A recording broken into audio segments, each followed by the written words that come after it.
October 9, 2024 నుండి ఫిబ్రవరి 4, 2025 వరకు గురువు వక్రగతిలో సంచరిస్తూ ఉన్నారు. కన్యా రాశి వారికి గురువు వక్రగతి ద్వారా శుభ ఫలితాలు లభిస్తాయా, అశుభ ఫలితాలు లభిస్తాయా అనేది సశాస్త్రీయమైన పద్ధతిలో మనం తెలుసుకునేటువంటి ప్రయత్నం చేద్దాము. ఇప్పుడు మనకి కన్యా రాశి వారి కనుక మనం తీసుకున్నట్టయితే అష్టమ స్థానంలో గురు సంచారం జరుగుతూ ఉన్నది. ఎందుకంటే వక్రగతి మూలంగా అష్టమ స్థానాన్ని కానీ మనం చెప్పుకోవాల్సి ఉంటుంది. అందుచేత అష్టమ స్థానంలో గురువు ఏ మాత్రము శుభ ఫలితములు ఇవ్వజాలడు. ఇది సుమారుగా 4 నెలల కాలం పాటు ఉంటుంది. ఈ 4 నెలల కాలంలో మీరు అదృష్టాన్ని కోల్పోవడం జరుగుతుంది. అలాగే కొంచెం అందరితో కోపంగా ప్రేమతత్వం పోయి కొంచెం అంత క్రోధతత్వం పెరుగుతుంది. అందరితో కొంచెం టైం బాగాలేనప్పుడు ఆ విధంగా జరుగుతుంటుంది.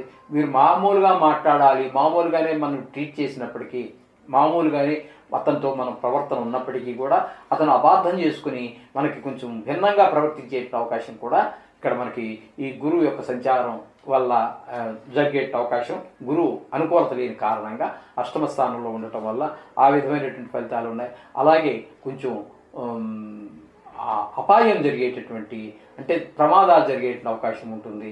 అలాగే రోగాలు వచ్చేటువంటి అవకాశం కూడా ఉంటుంది. అలాగే పిల్లల ప్రవర్తనలో కొంచెం తేడా ఉంటుంది. ఆదాయం తగ్గుతుంది. ఈ విధమైనటువంటి ఫలితాలన్నీ కూడా మనకి ఈ అష్టమ స్థానంలో గురు సంచారం వలన మనకి కన్యా రాశి వారికి ఈ విధమైన ఫలితాలన్నీ కూడా జరుగుతూ ఉన్నాయి. అందుచేత ఈయన యొక్క దృష్టిలు, విశేష దృష్టిలు కూడా కొన్ని ఉన్నాయి కదండి. సప్తమ దృష్టి ఎలాగా ఉంది మీనరాశి వారికి, అలాగే పంచమ దృష్టి అయినటువంటి మకర రాశి వారి మీద, భాగ్యస్థ దృష్టి ద్వారా వృషభ రాశి వారికి కూడా కొన్ని అశుభ ఫలితాలే మనకి ఇవ్వటం జరుగుతూ ఉంటుంది. అందుచేత వీటి యొక్క ప్రభావం ఆ రాశులను కూడా ప్రభావితం చేస్తుంది. కాబట్టి కొంచెం 4 రాశులు ప్రభావితం అవుతున్నాయి. అక్కడ 3 రాశులు ప్రభావితం అవుతున్నాయి. తనున్న రాశితో మొత్తం 4 రాశులు ప్రభావితం అవుతున్నాయి. కాబట్టి కొంచెము ఈ ఇంకోటి ఏంటంటే మిగతా రాశులకు, మిగతా గ్రహాలకు ఈ కుజ, గురు, శని గ్రహాలకు కొంచెం వ్యత్యాసం ఉందండి. ఎందుకంటే మంచి చేస్తే 4 రాశులు చేస్తున్నాయి, మనకి చాలా సంతోషాన్ని కలుగజేస్తూ ఉంటుంది. కొన్ని సందర్భాల్లో మనకు వ్యతిరేక ఫలితాలు ఇవ్వటం మొదలుపెట్టాయి అనుకోండి. మామూలు గ్రహాలు అయినట్టయితే ఈ 3 కాకుండా వేరే గ్రహాలు అయితే అవి ఉన్న రాశిని మాత్రమే ప్రభావితం చేస్తాయి, విశేష దృష్టి లేవు కాబట్టి. ఇక్కడ మనకేమవుతుంది అంటే ఈ విశేష దృష్టి ద్వారా మనకి 4 రాశులు ప్రభావితం అవుతున్నాయి, 4 రాశుల్లో బాధ పెడుతూ ఉన్నాయి. అందుచేత ఈ 3 గ్రహాలతోటి కుజ, గురు, శని గ్రహాలతో కొంచెము జాగ్రత్తగా ఉండవలసినటువంటి పరిస్థితే, అందులో సందేహం లేదు. అంచేత ఇప్పుడు ఇక్కడ మన కన్యా రాశి వారికి 4 రాశులు ప్రభావితం అవుతున్నాయి కాబట్టి కొంచెం జాగ్రత్తగా ఉండటం మంచిది. దీనికి పరిష్కారంగా మనం చెప్పుకున్నట్టుగా మీ వయసును బట్టి చిన్నపిల్లవాడు ఉన్నాడు త్వరగా, అంటే చిన్నపిల్లవాడు అంటే మరి ఏమి కాదు, మరి నెల పిల్లవాడో సంవత్సరం స్కూల్కి వెళ్ళేవాడు అని కాదు, మామూలుగా స్కూల్ అంటే ఎలిమెంటరీ స్కూల్ ఆ లెవెల్లో ఉన్నటువంటి దానికన్నా ఎక్కువగా ఉన్నటువంటి వాళ్ళు గుడికి వెళ్ళండి. పొద్దుటే స్కూల్కి వెళ్తూనే గుడికి వెళ్ళి ఆ నవగ్రహాలను దర్శనం చేసుకుని అక్కడి నుంచి గుడిలో ఉన్నటువంటి ప్రధాన దేవతల్ని దర్శనం చేసుకొని వారికి నమస్కారం చేసుకొని 9 సార్లు తిరిగేసి స్కూల్కి వెళ్ళండి.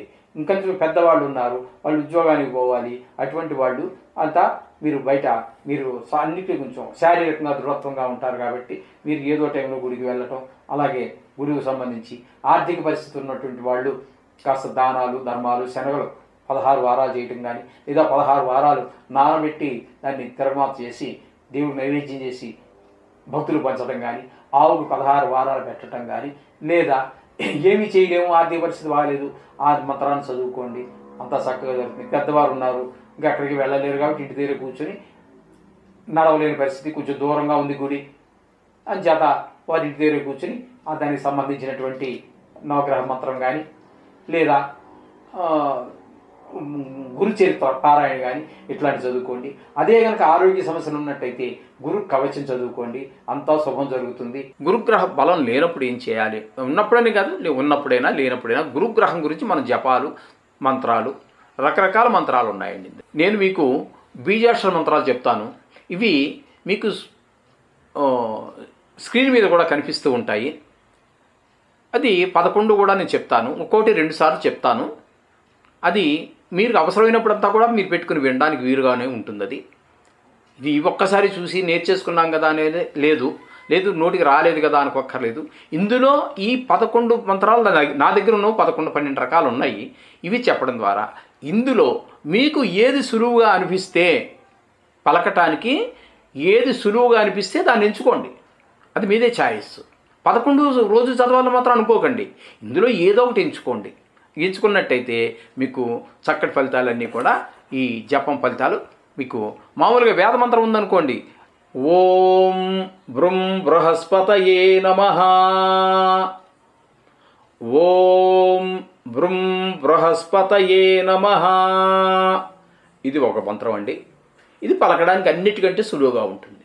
ఇకపోతే రెండవది ఓం ఐం క్లీం బృహస్పతయే నమః,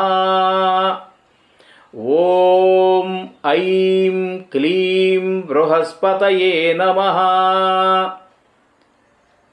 అండి. ఇక మూడో మంత్రం ఓం హ్రాం హ్రీం హ్రౌం బృహస్పతయే నమః, ఓం హ్రాం హ్రీం హ్రౌం బృహస్పతయే నమః. ఇక నాలుగో మంత్రం ఓం ఐం ఓం సురగురో అభీష్టం యచ్చ యచ్చ స్వాహా, ఓం ఐం ఓం సురగురో అభీష్టం యచ్చ యచ్చ స్వాహా. ఇది నాలుగో మంత్రం అండి. ఇందులో ఏదో ఒకటే చదువుకోవాలి. మనం చెప్పేట్టు 11, 12, 13 ఎన్నైనా ఉండేవి. ఒక్క మంత్రాన్ని మీరు ఎంచుకోండి, మీకు ఏది సులువు అనిపిస్తే దాన్ని. ఇక ఐదో మంత్రం దగ్గరికి వస్తున్నాం. ఓం జాం జీం జూం సం బృహస్పతయే నమః, ఓం జాం జీం జూం సం బృహస్పతయే నమః. ఇది ఐదో మంత్రం అండి. ఇక ఆరో మంత్రం దగ్గరికి వెళదాము. ఓం నమః శివాయ నమః, ఓం శిం శివాయ నమః, ఓం నమః శివాయ నమః, ఓం శిం శివాయ నమః. ఆరో మంత్రం అయిందండి. ఏడో మంత్రం ఓం ఐం హ్రీం సురగురో అభీష్టం యచ్చ యచ్చ శ్రీం శ్రీం ఐశ్వర్యం దేహి దేహి స్వాహా, ఓం ఐం హ్రీం సురగురో అభీష్టం యచ్చ యచ్చ శ్రీం శ్రీం ఐశ్వర్యం దేహి దేహి స్వాహా. 7 మంత్రాలు అయినాయండి. ఓం ఐం హ్రీం శ్రీం శ్రీం క్లీం వం సౌః ఐం గురవే నమః,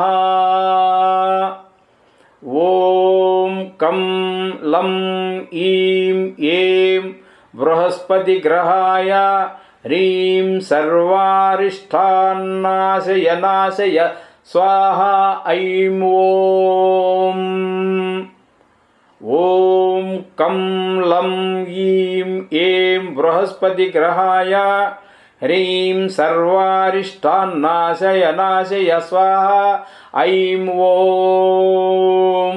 9 మంత్రాలు అయినాయండి. ఇక 10వది చెప్పుకుందాం. ఓం హ్రీం శ్రీం ఐం గ్లౌం గ్రహపతయే బృహస్పతయే ఏం టః శ్రీం టః ఐం టః స్వాహా. మరలా ఒకసారి చెప్పుకుందాం.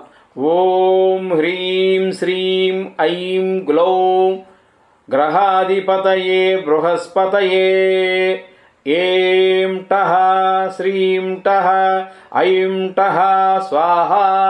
ఈ టా మాత్రం మొదటిది కాదండి, రెండోది ఒత్తు టా. అది కూడా స్పష్టంగా పలకాలి. టహా కాదండి, ఠహ. తెలుస్తుంది కదా? ఓకే.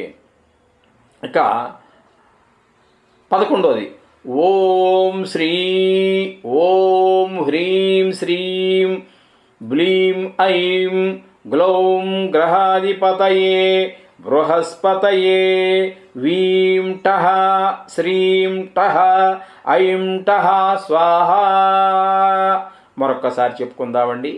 ఓం హ్రీం శ్రీం బ్లీం ఐం గ్లౌం గ్రహాధిపతయే బృహస్పతయే వీం టః శ్రీం టః ఐం టః స్వాహా.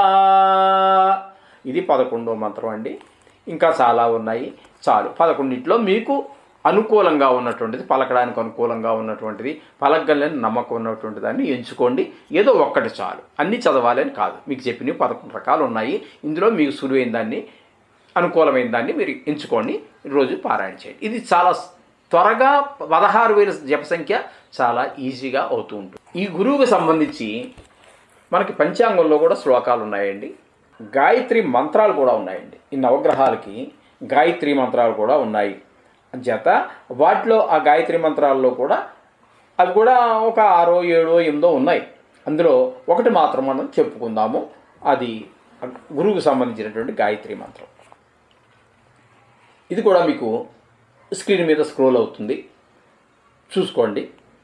మీరు ఎప్పుడు కావాలన్నా వినవచ్చు.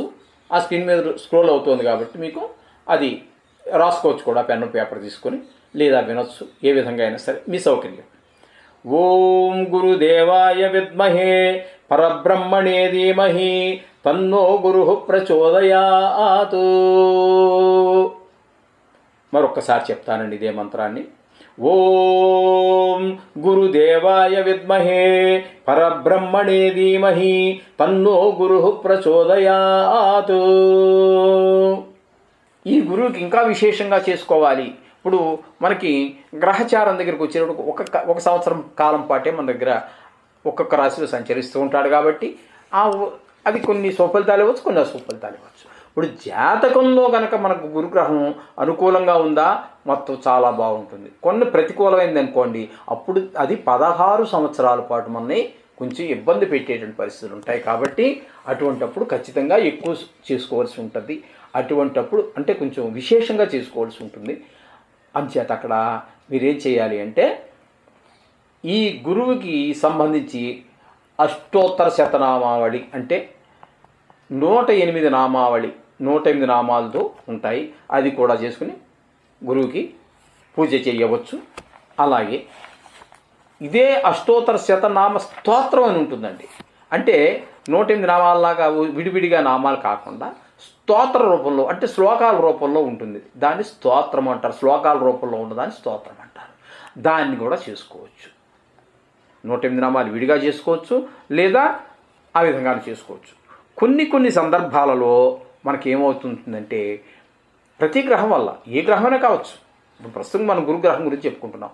కొన్ని సందర్భాలలో కొంచెం మనకి అపాయం జరిగేటటువంటిది, ఆరోగ్య సంబంధమైనటువంటివి, దెబ్బలు తాకేటటువంటి సందర్భాలు కూడా ప్రతి గ్రహం వల్ల కలుగుతుంటాయి ఉన్న స్థానాన్ని బట్టి.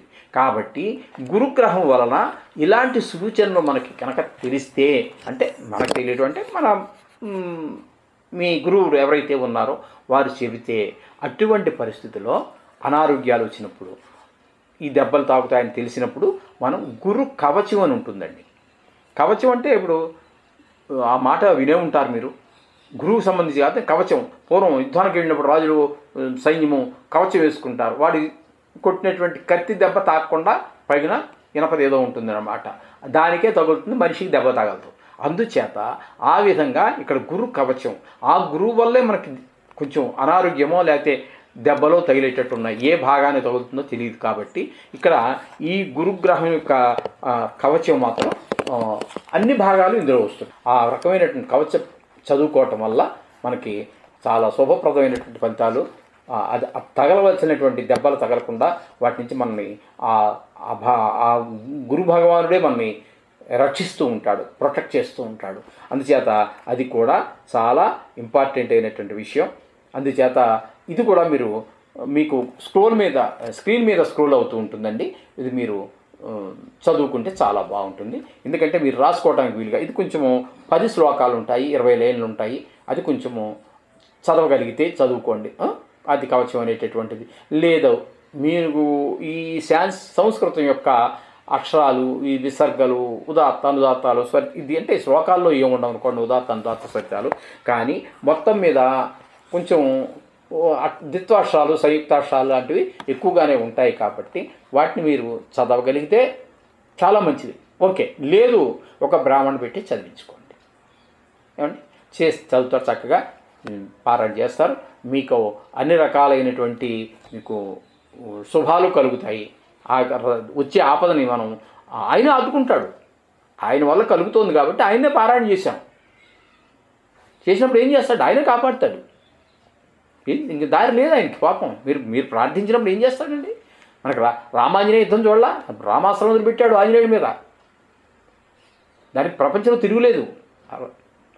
రామాస్త్రానికి, బ్రహ్మాస్త్రానికి, ఈ శివుడి యొక్క త్రిశూలానికి, సుదర్శన చక్రానికి తిరుగులేనటువంటివి సృష్టిలో. అలాంటి రామాస్త్రాన్ని ఆంజనేయుడి మీద ప్రదర్శించాడు. ఏం చేశాడండి అప్పుడు ఆంజనేయ స్వామి? రామనామం జపించాడు, ఆయనే కొట్టాడు, ఆయనే రక్షించుకోవాల్సి వచ్చింది. చూడండి ఎంత తమాషగా ఉంటాయి అవన్నీ. ఆ రకమైనటువంటి ఆయనే కాపాడతాడు మిమ్మల్ని. ఆయన ద్వారా వస్తుంది కాబట్టి, ఆ వచ్చే ఆపద ఏదైతే ఉందో ఆయన ద్వారా వస్తుంది కాబట్టి మీరు ఆయన యొక్క స్తోత్ర పారాయణలు, కవచాలు అవి చేస్తారు. ఆయన కాపాడతాడు అంతే. ఈ విధంగా చక్కటి ఫలితాలన్నీ చాలా ఉన్నాయని ఆ విధమైనటువంటి చేసుకున్నట్టయితే మీకు చాలా చక్కటి ఫలితాలు పొందుతారు. శుభం భూయాత్.